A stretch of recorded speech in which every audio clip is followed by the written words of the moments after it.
విషయం తెలుసా నీకు? ఈశ్వర ప్రసాద్ పెరోల్ మీద బయటకు వస్తాడు బావా. పెరోల్ మీద వచ్చేవాడు ఊళ్ళోకి శవంగానే వస్తాడు.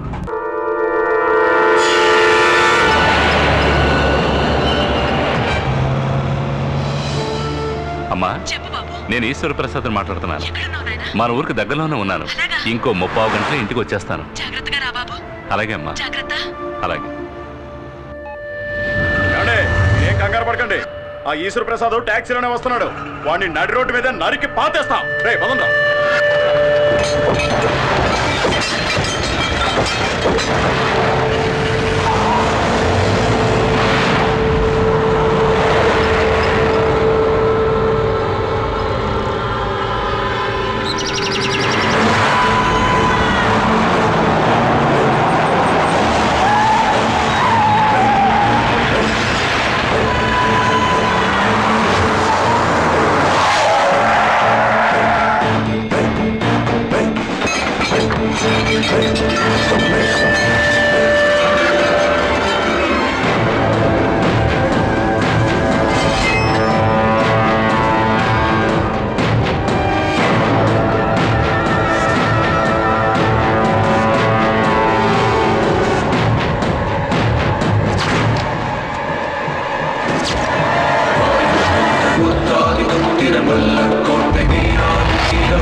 కాపాడింది వాయుపుత్ర.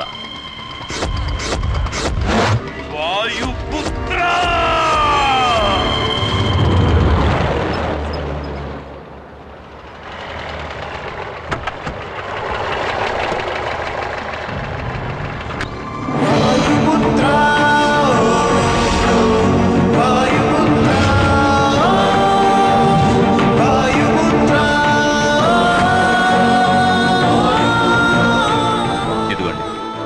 సరిపోయిందా?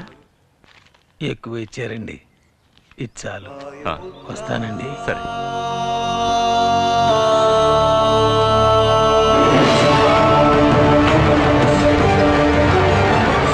నాయనా, ఏంట్రా ఇది? టాక్సీలో వచ్చావు? నన్ను పికప్ చేసుకోవడానికి వచ్చిన మన బండి దారిలో పంచర్ అయింది. అందుకే ఈ బండిలో వచ్చాను. ఇప్పుడు నేను చెప్పేది విని నువ్వు కంగారు పడకూడదు. వచ్చే దారిలో నాయుడు మనుషులు నన్ను చంపాలని చూస్తాను. కానీ సడన్ గా ఎవరిని చూసి భయపడ్డారో తెలీదు. దగ్గర కూడా రాకుండా పారిపోయారు. వాళ్ళు భయపడింది ఎవరినో చూసి కాదు బాబు, ఆ వాయుపుత్రుణ్ణి చూసే. వాయుపుత్ర? ఇప్పుడు టాక్సీ డ్రైవర్ గా ఇక్కడికి వచ్చి వెళ్ళింది కూడా ఆ వాయుపుత్రుడే. ఏంటి నువ్వనేది? అతన్నెవరూ చూడలేదు. అంజల్ని అల్లరి పెట్టిన రుద్రపతిని ఓ వేషంలో వెళ్లి చెత్త కొట్టాడు. నాయుణ్ణి మరో వేషంలో వెళ్లి శిక్షించాడు. మొత్తానికి ఆ వాయుపుత్రుడు మన కుటుంబాన్ని కాచే దేవుడ్రా. బాబు, ఎలా ఉన్నావురా? సూపర్ గా ఉన్నా. Very good.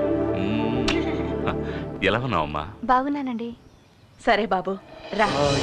అమ్మా, నువ్వు చెప్పిన దాన్ని బట్టి చూస్తే ఆ వాయుపుత్ర చాలా ఇంట్రెస్టింగ్ క్యారెక్టర్ లో ఉన్నాడే.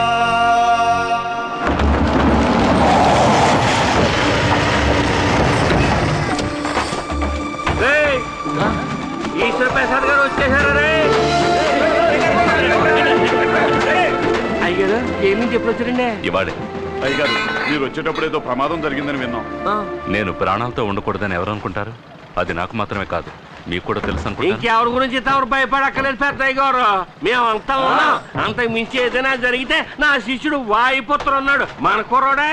తెలుసు, నేను అతన్ని చూశాను. చూసారా? నాకంటే కనపడేటి. అవును, ఇక్కడ మూర్తి అంటే ఎవరు? మీరు సతీష్ ఆపరేషన్కి ఏర్పాటు చేయండి, నేను డబ్బు తీసుకొస్తాను. ఎక్కడి నుంచి తీసుకొస్తాను? తర్వాత అది నాయుడిస్తానని చెప్పాడా? మీరెవరో నాకు తెలీదు. నేను ఈశ్వర్ ప్రసాద్ని. గిరంటే నువ్వేనా? అవునండి. వీడిని నువ్వే ఇక్కడికి తీసుకొచ్చావా? అవును కాదండి, వాడు మెయిన్, నేను సైడ్ డిష్ని. ఇలా చూడు, నీకు నాకు ఎలాంటి పగ లేదు. పెరువురు వాళ్ళు నన్ను చంపితే ఆ నేరం నీ మీద వేసుకోవడానికి వచ్చావని నాకు తెలుసు. ఎంత? 8 lakhsగా? చాలా తక్కువ కొప్పుకున్నావే. డబ్బు కోసం నువ్వేమైనా చేసేస్తావా? నేను కూడా నీలాంటి వాడిని సెటప్ చేసి ఆ నాయుడిని చంపేయగలను. కానీ నేను ఇక్కడికి వచ్చింది సమస్యను పెద్ద చేయడానికి కాదు, అన్నిటికీ ఫుల్ స్టాప్ పెట్టడానికి. ఇది నేను భయంతో చెప్పడం లేదు.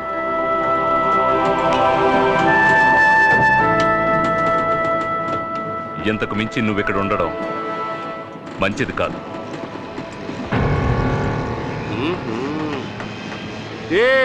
నీ వెనకాల పెద్ద ప్లానే ఉంది. ఇక మీద ఆ పప్పులు ఏమీ ఉడకవు. ఆయన్ని కాపాడుతున్నది ఎవరో తెలుసు కదా, నా శిష్యుడు వాయుపుత్ర. చెప్పు. నీ గురించి నా శిష్యుడితో చెప్పకూడదు అనుకుంటే నాకు 2 పుల్లు అర్జెంటుగా అట్టుకొచ్చి నువ్వు పెట్ట మాంసం 2 పొట్లాలు అట్టుకొచ్చాయి. నేను ఈ శిష్యుని చూసా. ఎవరిని? అదే వాయుపుత్రం. నేను తప్ప అందరూ చూసేస్తున్నారు. ఎక్కడ ఎక్కడ ఎక్కడ? చేతి అది నువ్వు తెలుసుకోవాలంటే 2 ఫుల్స్ తీసుకుని పులి మాంసం వేయించి తీసుకురారా.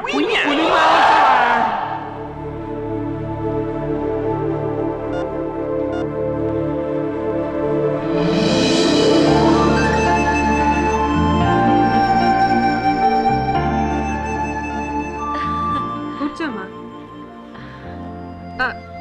సారీ అన్నయ్య, ఇక్కడ కూర్చోడానికి ఒక చైర్ వేస్తారు. ఇక్కడ కూర్చో. పర్వాలేదమ్మా. ప్రియమైన వాయుపుత్రకి. ప్రియమైన వాయుపుత్ర, ఎలా ఉన్నావు? నువ్వెక్కడుంటే అక్కడ ఆనందం ఉంటుంది. నువ్వు లేక ఇక్కడ అందరూ దిగులుగా ఉన్నారు. నీకు లెటర్ రాయడానికి చాలామంది వెయిట్ చేస్తున్నారు. ఇక నేను ఉంటాను. నీ ప్రియమైన వేణు. ఎవరికి వచ్చింది ఈ లెటర్? వాయుపుత్రకి. ఇవ్వు. ప్రియమైన వాయుపుత్ర, నా తరఫున వేణు రాస్తున్నాడు. నిన్నిక్కడికి రమ్మనడం తప్పే, అయినా ఓసారి మా కోసం నువ్వు ఇక్కడికి వస్తే బాగుంటుంది. ప్రేమతో ఏకలవ్యుడు. నేను చెప్పాను కదా, సతీష్కి వాయుపుత్రకి ఏదో సంబంధం ఉంది. ఖచ్చితంగా వాయుపుత్ర ఇక్కడికి వస్తాడు. అతను కలవడానికి నేను ఇక్కడికి వచ్చాను. అయితే ఇప్పుడు అతన్ని కలవకుండా మీరు చోటు నుంచి కదలరా? ఒక నిజమైన హీరో ఉన్నాడని తెలిసి చూడకుండా వెళితే బాగుంటుందా? అత్తయ్య, ఈ బ్యాగ్ ఎవరిది? చెప్పడం మర్చిపోయాను.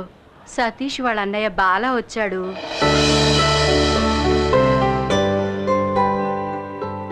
రండి, మిమ్మల్ని కలవడం కోసమే వెయిట్ చేస్తున్నాను. బాలా, ఈయన వెదుర్లంక జమీందారు ఈశ్వర్ ప్రసాద్ గారు. నమస్కారం. ఈవిడ వాళ్ళ అమ్మగారు. నమస్కారం అమ్మా. సతీష్ ఆపరేషన్ కావాల్సిన డబ్బు మీరు ఇచ్చారని తెలిసి నేనే స్వయంగా వచ్చి మీకు థ్యాంక్స్ చెప్పాలనుకున్నాను. కానీ ఇక్కడ మిమ్మల్ని కలుస్తానని నేను అనుకోలేదు. కానీ మీరు ఇక్కడికి వస్తారని నేను అనుకున్నాను. నీకోసం చాలా సేపటి నుంచి ఎదురు చూస్తున్నారు. ఇంత లేట్ అది అయింది. కదమ్మా, దారిలో ఒక కారు వాడు పిల్లడు గుద్దేసి వెళ్ళిపోయాడు. మనం చూస్తూ ఊరుకోగలమా? వెంటబడి పట్టేసుకున్నానులే. ఎప్పుడూ ఎదుటి వాళ్ళ గురించే ఆలోచిస్తారా? నా కళ్ళ ముందు ఏదైనా తప్పు జరుగుతుంటే చూస్తూ ఊరుకోవడం నా వల్ల కాని పని. మీలాంటి మనసు కోటిలో ఒకరికో ఇద్దరికో ఉంటుంది. వాళ్ళని అందరూ అంత తేలిగ్గా గుర్తించలేరు. కానీ ఇక్కడున్న వాళ్ళందరికీ మీరెవరో తెలిసిపోయింది. ఎంతవరకు మీరెవరికీ చిక్కకుండా ఉండొచ్చు, కానీ నా వల్ల మీరు తప్పక చిక్కుతారు. ఇక మీదట మీకు మారువేషం అక్కర్లేదు. ఇంటికి రండి, మీతో మాట్లాడి కొన్ని ముఖ్యమైన నిర్ణయాలు తీసుకోవాలి. ఏమంటావమ్మా? అవును బాబు. ఇంటికి వెళదామా? వస్తామమ్మా. మంచిదండి. అక్క, వస్తావా లేక ఇక్కడే ఉంటావా?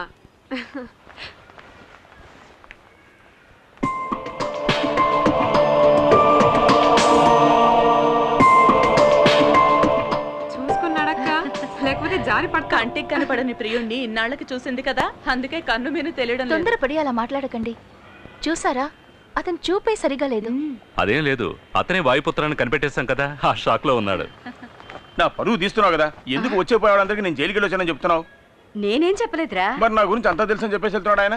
నన్ను అడిగితే సరేలే, ఇదిగో ఈ షర్టు మీద మరకలు పడ్డాయి, వెళ్ళి ఉతికి పెట్టు. ఆకాశం నీ హద్దురా. ఏరా, ఏంటిది డబ్బులు అడిగితే లేవని చెప్పావు. ఇటువో.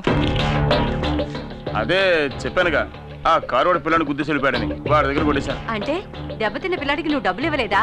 ఎందుకు ఇవ్వాలి? ఇది నా బుర్ర ఉపయోగించి సంపాదించిందని తెలుసుకో. ఛీ! దీంతో 4-5 రోజులు గడిపేయచ్చు, తర్వాత ఏం చేయాలని ఆలోచనలో పడ్డాను. ఇప్పుడు ఆ దిగులు లేదు, ఎందుకంటే వచ్చి వెళ్ళిన వెదర్లంక జమీందార్ చాలా సౌండ్ పార్టీ, డబ్బులు బాగా దండుకోవచ్చు. నా తమ్ముడు వాళ్ళ ఇంటికి అల్లుడు కాబోతున్నాడు, ఎంత కావాలని అడిగినా ఇస్తారు. ఒరేయ్, నీకు సిగ్గు శరం రోషం ఏమీ లేవా? బెచ్చగారి దగ్గర దోచుకొని తింటేనే ఆకలి తీరుతుంది అంటే నేను దానికి కూడా. ఈశ్వర్ ప్రసాద్ వాయుపుత్రుడు అంటే ఎవరో తెలీదు. అటువంటిప్పుడు వాయుపుత్రుడికి అంజలి ఇచ్చి ఎలా పెళ్లి చేస్తారు? నీకు విషయం తెలుసా? నేను చెప్పిన దాన్ని నువ్వు అలాగే నాకు చెప్తున్నావు. Well, I'll go and get some lunch for you. అంటే వెళ్ళి నీకు భోజనం తీసుకొస్తాను అంటున్నాను గురువా. ఆమనికే ఆమనివి నీవేలే. అయిపోయింది, పోరా త్వరగా రా.